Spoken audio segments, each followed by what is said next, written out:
अब next topic हमारा जो है वो है इंडस्ट्रियलाइजेशन से रिलेटेड। इंडस्ट्रियलाइजेशन या हम कह सकते हैं कि इंडस्ट्री एंड ट्रेड, क्यों ज़रूरी था इंडस्ट्री एंड ट्रेड।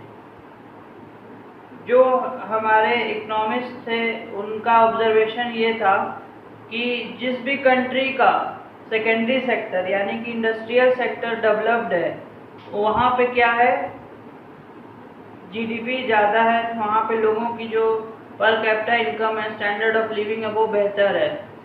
तो ऑब्जर्वेशन ये जब आया कि इंडस्ट्रियल सेक्टर यानी कि सेकेंडरी सेक्टर को डेवलप होना चाहिए, और इंडिया का जो उस समय का इंडस्ट्रियल सेक्टर था 1950s का, उसकी हालत बहुत ही पुअर थी।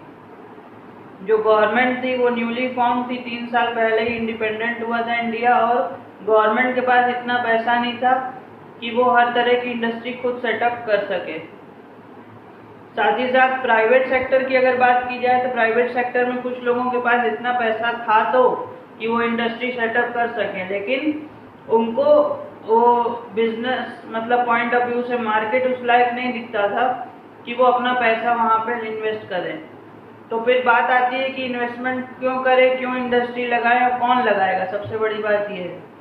तो इंडस्ट्री एंड ट्रेड की ज़रूरत फिर समझ में आई। तो फिर गवर्नमेंट ने सोचा कि अब इसको करना बहुत इम्पॉर्टेंट है, हमें अपने सेकेंडरी सेक्टर को यानी इंडस्ट्रियल सेक्टर को डेवलप करना होगा, और उसको डेवलप करने के लिए हमको इंडस्ट्रीज लगानी होगी अलग अलग तरह की, अलग अलग जगहों पे। तब बात आई कि इंडस्ट्रीज कौन लगाएगा, पब्लिक सेक्टर लगाएगा कि प्राइवेट सेक्टर लगाएगा।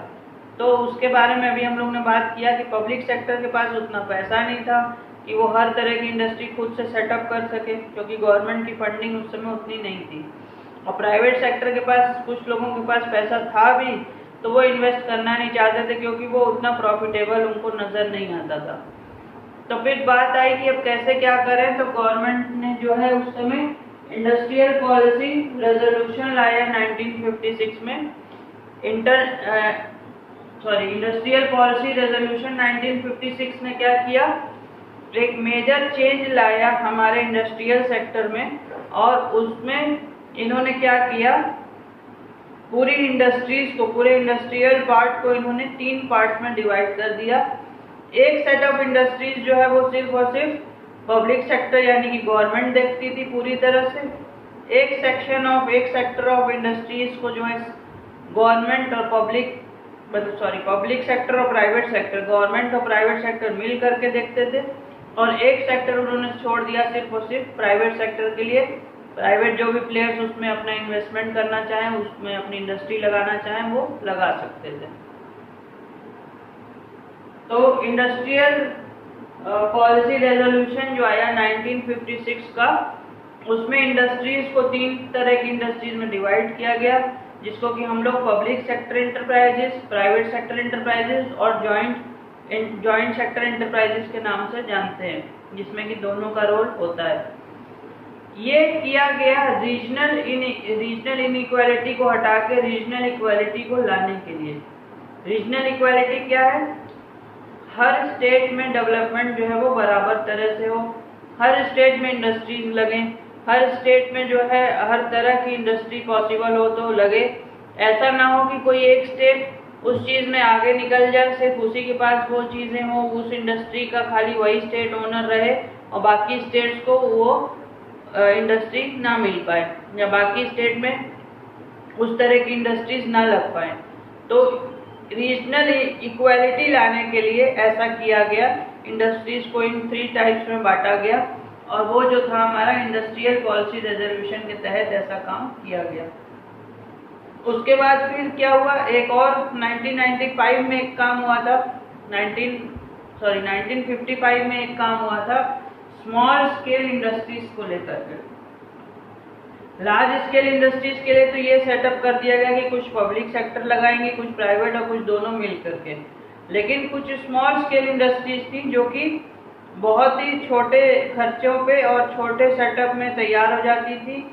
उनका जो रॉ मटेरियल होता था वो भी चीप होता था, और जो फाइनल प्रोडक्ट होता था वो भी बहुत कॉस्टली नहीं हुआ करता था, और उसको मिल करके मतलब जिसके पास जो स्पेसिफिक कारीगरी है उससे मिल करके वो उस चीज़ को बना सकता था।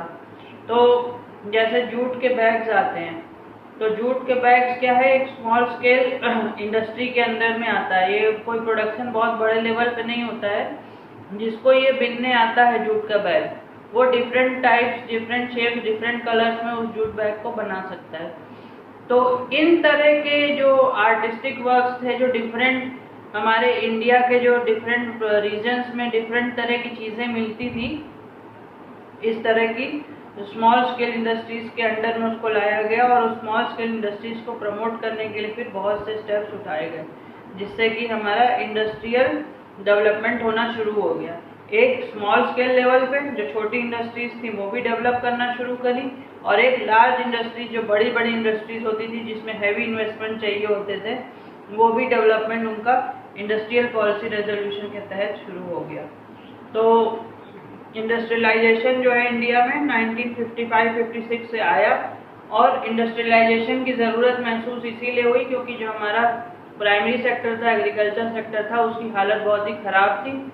ग्रीन रेवोल्यूशन अभी आया नहीं था 1955-56 में, तो अभी भी हमारा जो एग्रीकल्चर सेक्टर बहुत पुअर था, प्राइमरी सेक्टर, बहुत ज़्यादा लोग उस पर डिपेंडेंट थे।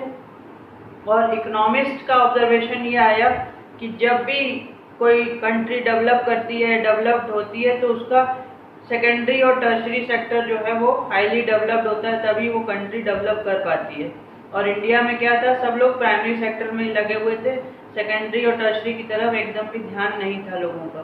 तो उसको लाने के लिए, इंडस्ट्रीज सेटअप करने के लिए ये पॉलिसीज अडॉप्ट की गई। इंडस्ट्रियल पॉलिसी रेजोल्यूशन लाया गया, स्मॉल स्केल इंडस्ट्रीज का सेटअप किया गया, और उनको प्रमोट करने के लिए बहुत से डिफरेंट लेवल्स पे डिफरेंट कमिटीज़ बनाई गई, डिफरेंट ऑर्गेनाइजेशंस बनाई गई जो उसको हेल्प करें, प्रमोट करें, और उनको किसी भी तरह की मदद चाहिए हो तो वो प्रोवाइड करें, चाहे वो फाइनेंशियल हो, चाहे इंफॉर्मेटिव हो, चाहे किसी भी तरह की हेल्प हो तो उनको दी जाए। तो ये स्टेप गवर्नमेंट की तरफ से लिया गया इंडस्ट्रियलाइजेशन में ड्यूरिंग 1995 और 1956 के दौर में। इसमें और कोई पॉइंट है? पॉइंट्स नहीं है कुछ इसमें?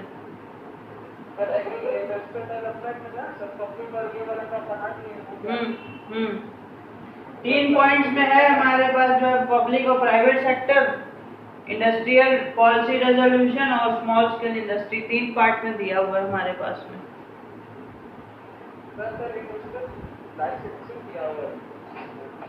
इंडस्ट्रियल लाइसेंसिंग,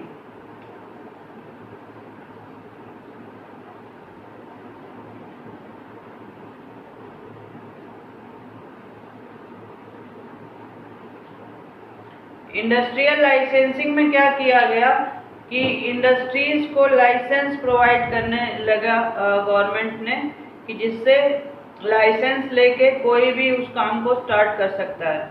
कुछ चीज़ें थी जो गवर्नमेंट ने अलग कर दी कि वो सिर्फ और सिर्फ गवर्नमेंट सेक्टर्स के पास ही रहेंगी, जैसे water department, water supply department, electricity department, communication में टेलीफोन डिपार्टमेंट उस टाइम का, फिर पोस्ट ऑफिस का जो है डिपार्टमेंट, रेलवे डिपार्टमेंट, इस तरह के कुछ डिपार्टमेंट थे, डिफेंस का, ऐसे बहुत से डिपार्टमेंट थे जो गवर्नमेंट ने अपने पास रख लिए कि इसमें सिर्फ और सिर्फ गवर्नमेंट की कंपनियां ही काम करेंगी, क्योंकि ये पब्लिक वेलफेयर या डिफेंस वगैरह से रिलेटेड है, नेशनल सिक्योरिटी से रिलेटेड है। वो चीज़ें गवर्नमेंट ने अपने पास रख ली, और बाकी चीज़ों को गवर्नमेंट ने क्या किया, लाइसेंस करना शुरू किया, लाइसेंसिंग करना शुरू किया, और आप लाइसेंस लेके उस इंडस्ट्री को स्टार्ट कर सकते थे। तो एक ये स्टेप था जिससे कि कोई भी प्राइवेट प्लेयर अगर उस इंडस्ट्री को सेटअप करना चाहता है तो गवर्नमेंट के पास आए, जो फॉर्मेलिटीज है पूरी करे, उसका लाइसेंस ले और उसका काम स्टार्ट कर ले। तो लाइसेंसिंग जो था वो एक इंडस्ट्रियल लाइसेंसिंग का भी एक मेजर रोल था इंडस्ट्रियलाइजेशन को कराने में। फिर और भी कुछ है?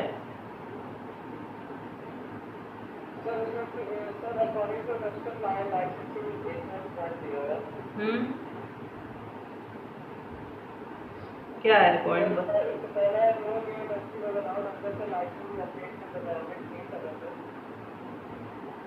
नहीं समझ में आया क्या?